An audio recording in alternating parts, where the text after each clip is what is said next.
Hello दोस्तों, स्वागत है आपके अपने YouTube channel target with Neeraj पर। मैं आपके लिए लेकर आया हूं जनरल साइंस के टॉप 50 क्वेश्चन जो हर एग्ज़ाम में पूछे जाते हैं। तो प्लीज़ मेरे चैनल को अगर आप नए हैं तो सब्सक्राइब कर ले और अपने दोस्तों को ज़्यादा से ज़्यादा शेयर करें ताकि उनको भी हेल्प मिल सके। तो चलते हैं हम अपने क्वेश्चनों पर। हाँ तो दोस्तों, चलते हैं हम अपने प्रश्नों पर। तो आपका फर्स्ट प्रश्न ये रहा, पोर्टलैंड सीमेंट का आविष्कार किसने किया था? फर्स्ट ऑप्शन डेनिस गेसान, second option Joseph Aspdin, C option Percy L Spencer, D option Alfred Nobel. हाँ तो दोस्तों बताइए इसका सही आंसर क्या है? इसका सही जवाब है बी, जोसेफ एस्पिडेन। सही आंसर इसका बी, जोसेफ एस्पिडेन। सीमेंट का आविष्कार किसने किया था? जोसेफ स्पिंडन। नेक्स्ट क्वेश्चन है हमारा, दूसरा नंबर का क्वेश्चन आपका आ चुका है कि जब प्रकाश किरण एक माध्यम से दूसरे माध्यम में जाती है तो इसकी फर्स्ट ऑप्शन तरंग दैर्घ्य समान बनी रहती है, बी ऑप्शन है आवृत्ति समान बनी रहती है, सी ऑप्शन है आवृत्ति बढ़ जाती है, डी ऑप्शन है तरंग दैर्घ्य बढ़ जाती है। तो दोस्तों इसका सही जवाब है दो का आपका आंसर बी, आवृत्ति समान बनी रहती है। मतलब जब प्रकाश की किरण एक माध्यम से दूसरे माध्यम में जाती है तो इसकी आवृत्ति समान बनी रहती है। तो इसका सही जवाब क्या है दोस्तों? ऑप्शन बी, आवृत्ति समान बनी रहती है। तो ठीक है दोस्तों, अगला क्वेश्चन है आपका, ये रहा तीसरा क्वेश्चन। कह रहा चुंबकीय क्षेत्र का मात्रक क्या होता है?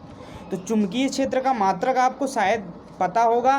तो first option Gauss, second option Weber, C option Henry, D option domain. तो इसका सही जवाब क्या है दोस्तों? तो सही जवाब है 3 का ए, गॉस। चुंबकीय क्षेत्र का मात्रक गॉस होता है। इसको लिख लेना दोस्तों, ये बहुत इंपॉर्टेंट है।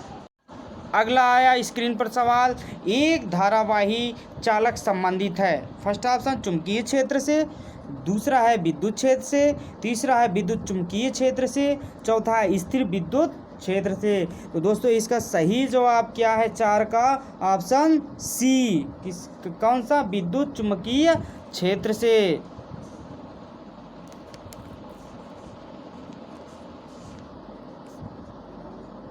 विद्युत चुंबकीय क्षेत्र से। ये रहा आपका पांचवा क्वेश्चन, वायु की गति निम्नलिखित में से किसके द्वारा मापी जाती है?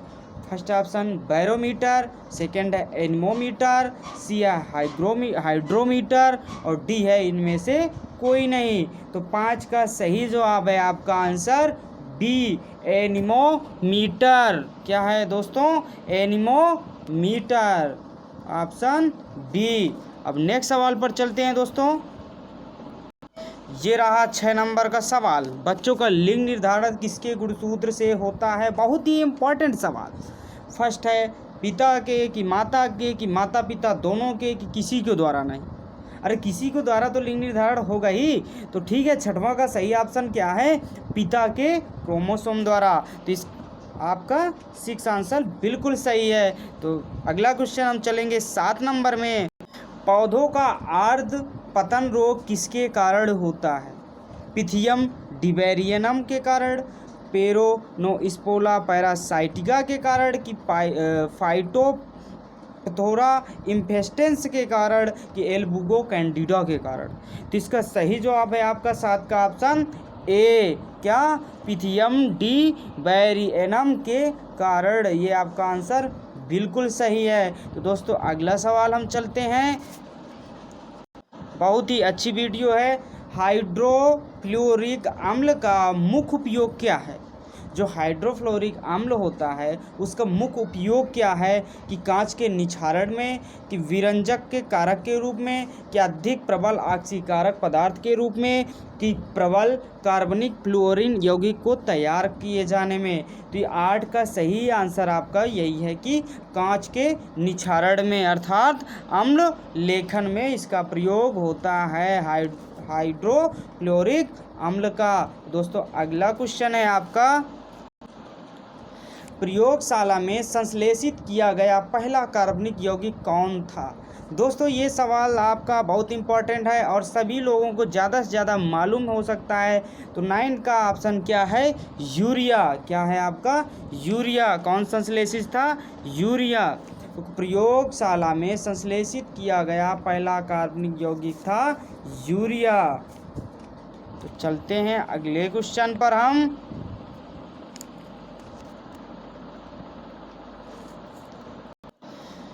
कपूर को किस विधि द्वारा शुद्ध किया जाता है, ऊर्ध्वपातन, आशवन, वर्णलेखन, निर्वात आशवन। तो 10 का सही जवाब आप क्या क्या है, 10 का सही आंसर है आपका ऊर्ध्वपातन विधि द्वारा। किसके द्वारा, ऊर्ध्वपातन द्वारा। ऑप्शन ए बिल्कुल सही है आपका। अगला क्वेश्चन चलते हैं हम। जब शुद्ध जल में डिटर्जेंट डाला जाता है तो उसका पृष्ठ तनाव क्या होता है, कि बढ़ जाता है, कि घट जाता है, कि अपवर्तित रहता है, कि अपरिमित हो जाता है। तो दोस्तों 11 का सही आंसर आपका है कि जब शुद्ध जल पर डिटर्जेंट डाला जाता है तो उसका पृष्ठ तनाव घट जाता है। क्या हो जाता है, घट जाता है। इसका सही आंसर आपका ऑप्शन बी हो जाएगा। अब नेक्स्ट क्वेश्चन पर हम चलेंगे। 12 नंबर, निम्नलिखित जीवाश्म ईंधनों में से कौन स्वच्छतम ईंधन है। स्वच्छतम ईंधन पूछ रहा है तो इसमें आप सही कीजिए, कोयला, पेट्रोल, प्राकृतिक गैस, डीजल। तो 12 का दोस्तों सही जवाब आपका हो जाएगा ऑप्शन सी। क्या हो जाएगा, ऑप्शन सी, प्राकृतिक गैस। मतलब जीवाश्म ईंधनों में से स्वच्छतम ईंधन कौन सा है, प्राकृतिक गैस। अगला क्वेश्चन चलेंगे। स्वयं को गर्म रखने के लिए पोलर बियर की त्वचा के नीचे किसकी परतें होती हैं, मांसपेशियों की, वसा की, उपास्थि की बाल की। तो दोस्तों इसका सही आंसर आपका क्या हो जाएगा, 13 का आपका सही आंसर है ऑप्शन बी, वसा की। जब स्वयं को गर्म रखने के लिए पोलर बियर की त्वचा के नीचे वसा की परतें होती हैं। तो चलिए अगला क्वेश्चन चलते हैं हम। बहुत ही अच्छा क्वेश्चन आपके सामने पेश हो चुका है कि मानव का वैज्ञानिक नाम क्या है। शायद आप सभी को पता है। तो ऑप्शन होमो इरेक्टस, फिर है होमो निएंडरथैलिस, फिर सी ऑप्शन है होमो हैबिलिस और डी है होमो सैपियंस। तो इसका सही जवाब आपका है होमो सैपियंस। मानव का वैज्ञानिक नाम क्या है, होमो सैपियंस। अगला क्वेश्चन चलते हैं दोस्तों। 15, जीवन की उत्पत्ति हुई। बहुत ही अच्छा क्वेश्चन। जीवन की उत्पत्ति कैसे हुई, पहाड़ों पर, भूमि पर, जल में कि वायु में। तो जीवन की उत्पत्ति आप विज्ञान के हिसाब से आपके इसमें है जल में। जीवन की उत्पत्ति किसमें हुई, जल में। तो दोस्तों अगला क्वेश्चन चलते हैं हम। प्रयोग और अनुप्रयोग का नियम किसके द्वारा प्रतिपादित किया गया, हुइगो ड्यूबेरिस, लैंडरबर्ग, लामार्क कि डार्विन। तो जो प्रयोग और अनुप्रयोग का नियम था वो हमारे लामार्क साहब दिए हैं। मतलब 16 का सही आंसर आपका ऑप्शन सी हो जाएगा कि प्रयोग और अनुप्रयोग का नियम लामार्क द्वारा प्रतिपादित किया गया था। अगला क्वेश्चन चलते हैं दोस्तों। नाभिकीय रिएक्टर के निर्माण के लिए निम्नलिखित में से कौन सा तत्व आवश्यक है। जो नाभिकीय रिएक्टर के लिए पूछ रहा है, ना कि नाभिकीय संलयन के लिए। अब आपका जो 17 का सही आंसर आपका हो जाएगा ऑप्शन सी, क्या, जिरकोनियम। नाभिकीय रिएक्टर के निर्माण के लिए जिरकोनियम तत्व आवश्यक है। अगला क्वेश्चन चलते हैं। ये रहा अगला क्वेश्चन, रेडियोधर्मिता किससे मापी जाती है? जो रेडियोधर्मिता है ये किससे मापी जाती है? तो 18 का ऑप्शन गीगर मूलर काउंटर से। बहुत ही शानदार क्वेश्चन। रेडियोधर्मिता किससे मापी जाती है? आपको बताना है गीगर मूलर काउंटर से। गीगर मूलर काउंटर से, ऑप्शन ए बहुत सही क्वेश्चन है, आप लिख लीजिएगा।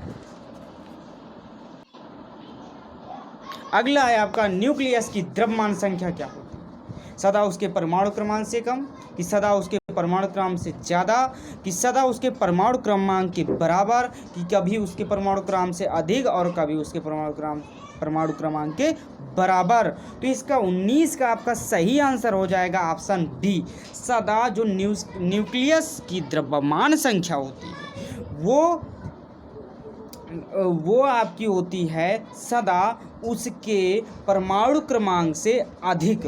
हमेशा क्या होगा? परमाणु क्रमांक से वो अधिक होगी। कौन? न्यूक्लियस की द्रव्यमान संख्या। अगला क्वेश्चन चलते हैं दोस्तों, प्रयोगशाला में यूरिया का संश्लेषण सर्वप्रथम किसने किया? तो दोस्तों आपको पता ही होगा, इसका संश्लेषण सर्वप्रथम हमारे किया था वोहलर ने। किसने किया था? वोहलर ने। जो प्रयोगशाला में यूरिया का संश्लेषण है, किसका? यूरिया का संश्लेषण किसने किया था? वोहलर ने। तो चलिए अगला क्वेश्चन चलते हैं, एरोमेटिक यौगिकों का जन्मदाता किसे कहा जाता है? मीथेन को, बेंजीन को, फिनाल को, एनिलीन को। तो 21 का सही ऑप्शन क्या हो जाएगा? Option B. सही आंसर आपका क्या है? ऑप्शन बी, बेंजीन को। एरोमेटिक यौगिक का जन्मदाता जो होता है हमारा, एरोमेटिक यौगिक का जन्मदाता बेंजीन होता है। क्या होता है? Benzene. Benzene is right answer. अगला क्वेश्चन है कि बीज को किस स्थिति में संरक्षित किया जा सकता है? ठंड और नरम स्थिति में, कि गर्म और शुष्क स्थिति में, कि ठंड और शुष्क स्थिति में, और गर्म और नरम स्थिति में। तो इसका सही आंसर आपका क्या होगा दोस्तों? जो 22 का सही आंसर हो जाएगा आपका सी। ठंड और शुष्क स्थिति में बीज को संरक्षित किया जा सकता है ना। बीज को कह रहा कब संरक्षित किया जाएगा? तो जब ठंड और शुष्क स्थिति हो तब बीज को संरक्षित किया जा सकता है। तो अगला क्वेश्चन चलते हैं दोस्तों, प्रकाश संश्लेषण की दर सबसे अधिक किसमें होती है? जो प्रकाश संश्लेषण की दर पूछ रहा है, जो सबसे अधिक किसमें होती है? कि बैगनी रंग के प्रकाश में, कि हरे रंग की, कि नीले रंग की, कि लाल रंग के। तो इसका 23 का सही जवाब आपका हो जाएगा ऑप्शन डी। जो संश्लेषण की दर सबसे अधिक पूछ रहा है तो डी आपका सही आंसर है। कौन सा? लाल रंग के प्रकाश में सबसे अधिक प्रकाश संश्लेषण की दर होती है। तो आपका सही जवाब होगा option D is right answer. अगला क्वेश्चन चलते हैं हम, प्रकाश संश्लेषण की दर सबसे कम किस में होती है?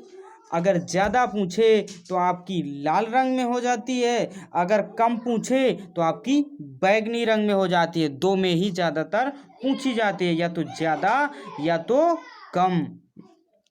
तो जब कम पूछे तब बैगनी रंग, और जब ज़्यादा पूछे तो आपकी लाल रंग हो जाती है। तो अगला क्वेश्चन चलते हैं दोस्तों, नींबू का डाईबैक रोग किसकी कमी के कारण होता है? जो नींबू का डाईबैक रोग है वो किसकी कमी के कारण होता है? 25 का आंसर कौन सा होगा? Please comment. तो फर्स्ट ऑप्शन दिया है मैग्नीज की कमी से, बी है सोडियम की कमी से, सी है तांबा की कमी से, डी है जस्ता की कमी से। तो 25 का राइट आंसर आपका हो जाएगा तांबा की कमी से। जो नींबू का डाईबैक रोग होता है, जो नींबू का डाईबैक रोग होता है वो आपके तांबा की कमी से होता है। तांबा इज राइट आंसर। अगला क्वेश्चन चलते हैं दोस्तों, बहुत ही अच्छा क्वेश्चन, किसी पौधे के तने के घेरों को बढ़ाने के लिए निम्नलिखित में से कौन सा ऊतक उत्तरदायी होता है? इसमें ऊतक पूछ रहा है, पार्श्ववर्तीय विभाज्योतक की, अंतर्वेशी विभाज्योतक की, वाहिनिका की, परिरंभ। तो 26 का आपका सही जवाब क्या हो जाएगा दोस्तों? पार्श्वीय विभाज्योतक। कौन सा? Option A is right answer. जो कह रहा है इसमें वही आपका राइट आंसर ए हो जाएगा, कि जो तने के घेरों को बढ़ाने के लिए है वो कौन सा ऊतक होगा? तो तने के जो घेरा को बढ़ाता है वो हमारे पार्श्वीय विभाज्योतक उत्तरदायी होता है। ए इज राइट आंसर। अगला क्वेश्चन चलते हैं दोस्तों, कोशिका का जीवित अंश जीव द्रव्य कहलाता है। यह किससे बना होता है? जो कोशिका का जीवित अंश है, जीव द्रव्य जो कहलाता है, वो जीव द्रव्य की बात की गई है कि जीव द्रव्य क्या कहलाता है और जीव द्रव्य किससे बना होता है, जो मतलब जीव द्रव्य कहलाता है। तो किससे बना होगा आपका? कोशिका द्रव्य और केंद्रक द्रव्य और कोशिकांग से। ये ऑप्शन डी में है, तो आपका option D is right answer. न केवल केंद्रक से, न केवल कोशिका द्रव्य से, न केवल केंद्रक द्रव्य से, केवल कोशिका द्रव्य से। तो आपका इसमें ओनली है कोशिका द्रव्य, केंद्रक द्रव्य और कोशिकांग, ये तीनों से मिलकर बना होता है। तो 27 का आपका आंसर क्या हो जाएगा? सी। क्या? जो जीव द्रव्य है वो कोशिका द्रव्य, केंद्रक द्रव्य और कोशिकांग तीनों से मिलकर बना होता है।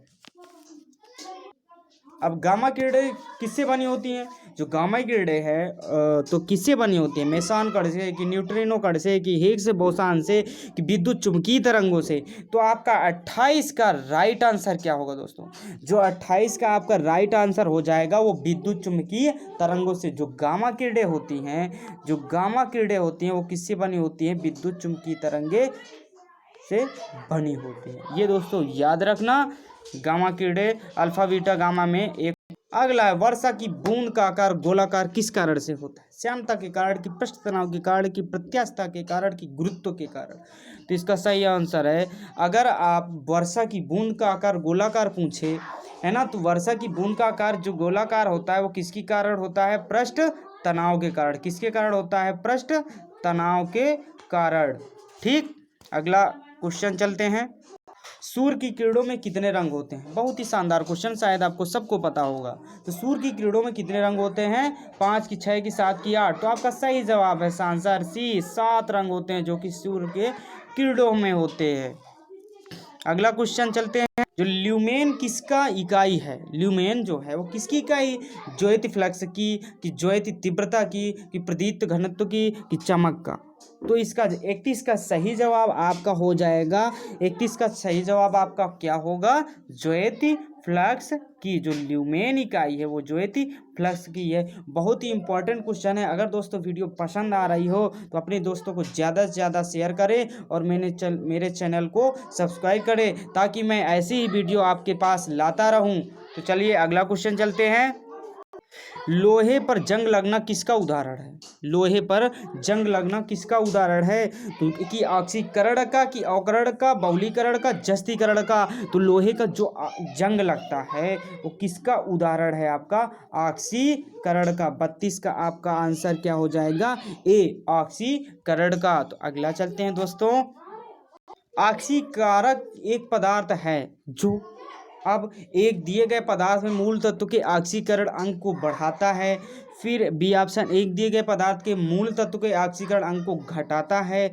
फिर लिखा है एक उपापचय अभिक्रिया में खुद ऑक्सीकृत हो जाता है और एक उपचयन अभिक्रिया में इलेक्ट्रॉन खो देता है। इसका सही जवाब है आपका ऑप्शन ए, कि जो ऑक्सीकरण एक पदार्थ है जो एक दिए गए पदार्थ में मूल कणों के मूल तत्वों के ऑक्सीकरण अंक को बढ़ाता है। तो 33 का सही आंसर क्या हो जाएगा? Option A.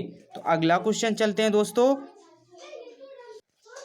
दूध का पीएच मान क्या होता है? 34 नंबर। दूध का पीएच मान क्या होता है? 5.6 कि 6.4 कि 7.4 कि 8? तो आपका सही आंसर हो जाएगा 6.4। जो दूध का पीएच मान होता है वो 6.4 होता है। ये रक्त का होता है। 7.4 क्या होता है? रक्त का होता है, ब्लड का। चलते हैं अगले क्वेश्चन पर। सबसे पहले इलेक्ट्रॉन के आवेश का सफलतापूर्वक निर्धारण किसने किया था? थॉमसन ने, मिलीकन ने, रदरफोर्ड ने, कूलाम ने? तो 35 का जवाब आप देखिए, बहुत ही शानदार जवाब, मिलीकन ने। जो सबसे पहले इलेक्ट्रॉन के आवेश का सफलतापूर्वक निर्धारण किया था वो किसने किया था? मिलीकन ने। मिलीकन ने। आप बहुत ही अच्छा क्वेश्चन है, इसको याद रखिएगा दोस्तों। अगला क्वेश्चन। एक विद्युत बल्ब में टंगस्टन तार के साथ आर्गन गैस क्यों प्रयुक्त की जाती है? तो बल्ब की आयु बढ़ाने के लिए, कि विद्युत की खपत कम करने के लिए, कि उत्सर्जित प्रकाश को रंगीन बनाने के लिए, कि बल्ब की कीमत कम रखने के लिए? तो जो 36 का सही आंसर आपका हो जाएगा कि जब हम एक विद्युत बल्ब में टंगस्टन तार के साथ साथ आर्गन गैस प्रयुक्त करते हैं तो इससे क्या होता है, हमारे बल्ब की आयु बढ़ जाती है। क्या होता है, बल्ब की आयु बढ़ जाती है। तो इसका सही आंसर क्या हो जाएगा, ऑप्शन ए नंबर। तो दोस्तों अगला क्वेश्चन हम चलते हैं। कांच क्या होता है, अतितृप्त ठोस कि अतिशीतिक द्रव कि अतिशीतिक गैस कि अतितृप्त द्रव।